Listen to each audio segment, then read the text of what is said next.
Alright, hi there, hello, it's me, the Arsenal transfer guy. Here to talk about Mikhailo Mudryk, that little talented blondie Ukrainian winger. Yeah, Mudryk is definitely a talented player, that's for sure.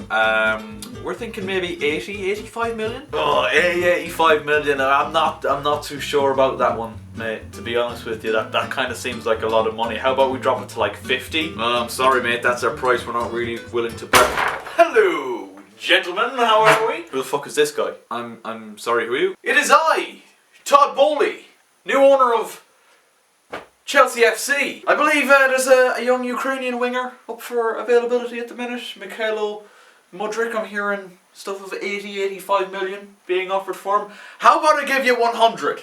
We'll take him off your hands. Don't even worry about it. We'll take him off you. No worries about that. 100 million. Fucking absolutely, mate. Here you go. Mikhailo Mudryk, pack your bags, mate. You're off to Stamford Bridge. Yes!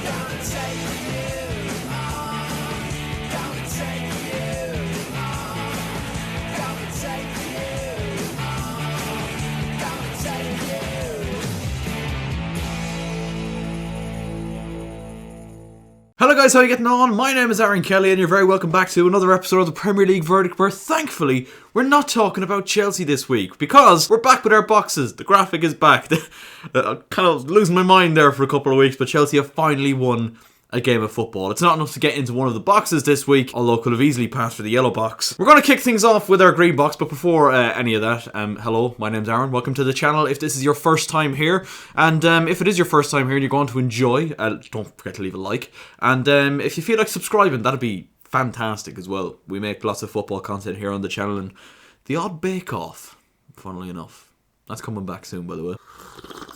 Almond milk in the tea today. Anyway, welcome back to the Premier League Verdict. Starting off with our green box, and Arsenal, they're going to do it, aren't they? I reckon they're going to do it. They've gone further clear of Manchester City with a 2-0 North London derby win over Tottenham Hotspur. And I think if you're a person that watches football, or if you've got any sense whatsoever, you didn't really think Tottenham were going to get anything out of this game, did you? Like, really? Arsenal have been so consistent, so relentless, but you know, when you're relying on Tottenham to get a result, you're probably going to be disappointed more often than not. Especially against this Arsenal side, who, like I said, are absolutely relentless. A 2-0 win at the Tottenham Hotspur Stadium. The first goal was an own goal by Hugo Lloris, and we need to have a serious chat about Hugo Lloris here, because, you know, he's a keeper that has done so much. I mean, obviously not won much at club level because I mean, he plays for Tottenham, let's be honest, like. But you know what, played in 2 World Cup finals now, a very much established international goalkeeper, and he is far too inclined to make so many mistakes like this one that he made against Arsenal, where Saka puts in a cross shot, I'm not sure what it was, from the right hand side, and he basically palms it into his own net. I mean, I don't want to dig the lad out, but Carl the Dragon probably would have done better, let's be honest. And it was the catalyst for what was a thoroughly dominant Arsenal display, particularly in the first half. Martin Odegaard stuck one in from about 25 yards into the bottom corner to make it 2-0 just before half time. And the second half kind of showed us a different side of Arsenal. You know, Tottenham tend to be better in the second halves of games, and they certainly were better. I don't know what the story is. Does Conte just go, listen lads, the plan is we wait till half time and then we hit them? It would certainly somewhat seem that way. But like I say, we did have to see a different side of Arsenal in that second half, a side that had to be more resilient defensively, a side that had to be more solid and more focused on defending, I suppose, and you'd have to say they did it absolutely excellently, and Aaron Ramsdale was a testament to that, winning man of the match, making some incredible saves, and actually to the point where he rattled Tottenham fans so much that he jumped out of the crowd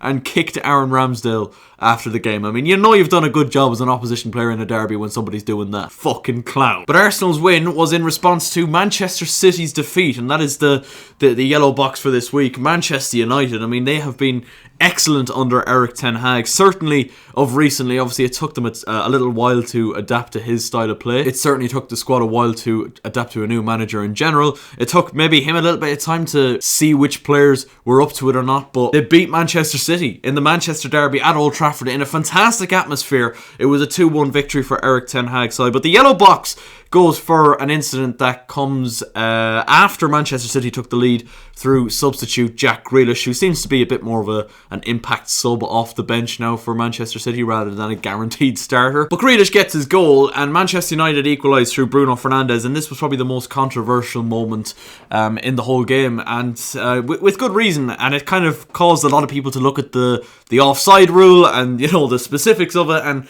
certainly since VAR has come in, it's been an area which has been questioned a lot. What's offside now? What's not? People are genuinely starting to question the rules of football once again. But a ball is played through to Marcus Rashford one-on-one, who is clearly offside. He's a good 3 or 4 yards offside. He doesn't touch the ball. He kind of shadows it, and Bruno Fernandes runs in from an onside position and buries it past Ederson.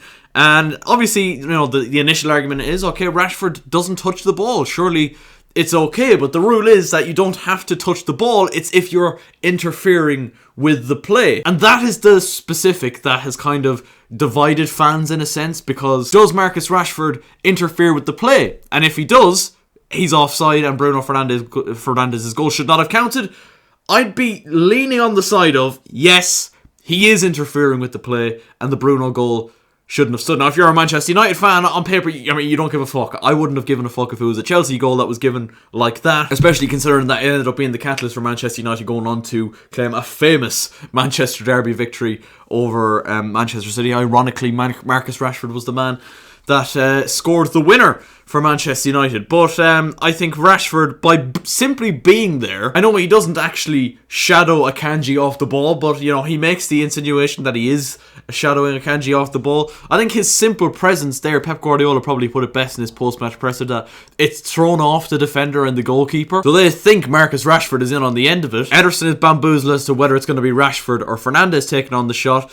I mean, the Lino put up his flag as well, which is another thing that gets added into it. The Linos are actually supposed to keep their flags down until the decision plays out and VAR has a look at it, which is something that has certainly frustrated fans. And if you're watching a game, that is definitely one of the more frustrating new aspects of the rules that VAR has kind of established. But the goal stands, and like I said, that was Fernandes with the equaliser, and Marcus Rashford went on to score the winner for Manchester United, and it left Manchester City fans absolutely outraged. It left a lot of the general public absolutely outraged as well, because I do think it's a bit of a plonker of a decision, and it's slightly concerning. Obviously, if you're a Manchester United fan, like I say, you don't give a bollocks, and rightfully so. You should be absolutely delighted to score a goal like that in a derby game. But I think in the grander scheme of things for the general public of football, looking forward into the future, looking and seeing that the people who are making the rules don't seem to know the rules, I think is slightly concerning, wouldn't you agree? But it was definitely a shocking moment from during the week, and I think a shocking decision from the officials in that game, which brings us nicely into our stinker of the week. Speaking of shocking, Liverpool. Holy fuck, I mean, they are now officially as bad as Chelsea. I mean, that is an achievement in itself. Now, I know, like Chelsea, Liverpool have had injuries. Obviously, there seems to be this kind of weird reluctance for Liverpool to not spend money in the transfer market, which they absolutely should and need to sign, I think, definitely one midfielder. Obviously, there's been huge talks over Jude Bellingham. I personally don't see Jude Bellingham going to Liverpool. Anyway, the game was obviously a 3-0 Brighton win over Liverpool at the Amex, with Solly March at the double, and Danny Welbeck scored a fantastic goal. I mean, Wele is certainly in full flight. For some reason, he just tends to come out with these moments, Danny Welbeck, that you're thinking, is that actually Johan Cruyff? Like, this was a fantastic goal. The way he just lifts it over Joe Gomez with a really delicate touch and a great finish past Alisson as well. But Brighton from minute one seemingly absolutely thoroughly dominant over Liverpool, and that's definitely one of, I mean, not the most concerning thing. Obviously the most concerning thing is the defeat and the manner of it, but the fact that Brighton were seemingly in charge for basically the whole game and dominating from minute one against Liverpool is quite astonishing, to be honest. Obviously, Liverpool have loads of injuries. I think Van Dijk was injured for the game. You have Luis Diaz is still out. Diogo Jota is out. Roberto Firmino is out. And then you add Darwin Núñez to that list as well. It obviously doesn't bode well for Liverpool. I think it was a Premier League debut for Cody Gakpo up top as well. But similar, very, very similar to my club Chelsea, and it's something that I've been saying over the last couple of videos, both on my TikTok, my YouTube Shorts, and now Shy Talk podcast that's going out during the week.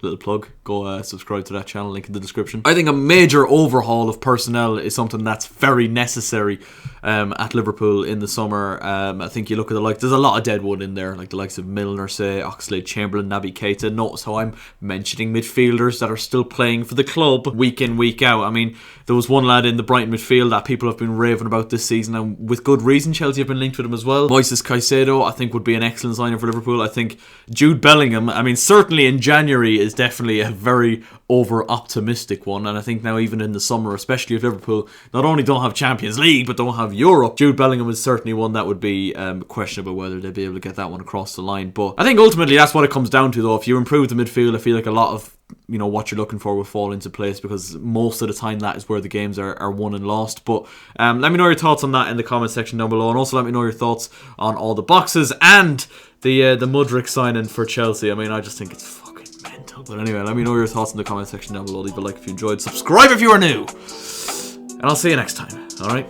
take care and peace. Hopped in the whip and we all in play. Shawty wanna ride till I hop in the bag. 0 to 100, seen a rev on the dash. They ain't catching up, dog, I'm moving too fast. I'm in the big leagues, told her don't miss me. Ballin' like Houston, ayy, feeling like Whitney. I need a bag, bruh, send it through quickly. I'm making hits, dog, like I'm in a big league.